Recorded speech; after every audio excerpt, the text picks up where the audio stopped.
Nous sommes là aujourd'hui réunis pour procéder au lancement officiel du rapport de l'Observatoire des mines 2017.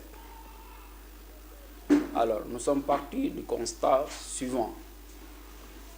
Le nombre de victimes de mines est en hausse dans les zones de conflit. Washington Group décèle le 14 décembre 2017,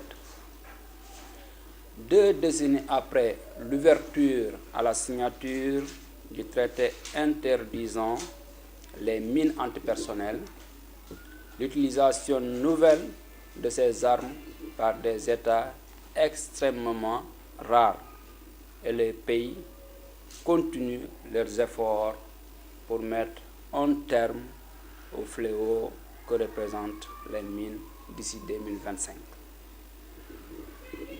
Chers téléspectateurs, chères téléspectatrices, pour l'année civile 2016, l'Observatoire des mines a recensé 8605 victimes de mines et restes explosifs de guerre, dont au moins 2089 personnes ont été tuées. Après la forte augmentation enregistrée en 2015, le total des victimes pour 2016 représente le total annuel des victimes enregistrées, le plus important de ceux rapportés par l'Observatoire des mines depuis 1999. Le plus grand nombre d'enfants jamais rapportés par les victimes de mines et le total annuel de victimes de mines improvisées le plus élevé. Bien qu'étant des armes de guerre, les mines et les restes explosifs de guerre tuent et blessent principalement des civils, qui ont représenté 78% des victimes recensées en 2016, au niveau comparable à ceux des années précédentes.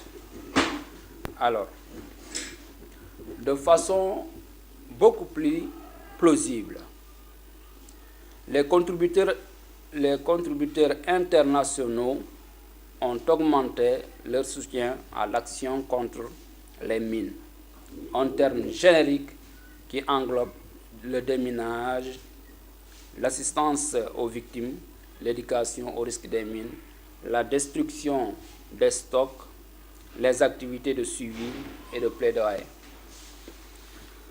30 donateurs ont contribué 479,5 millions en assistance internationale pour l'action contre les mines dans 40 États et 3 autres territoires.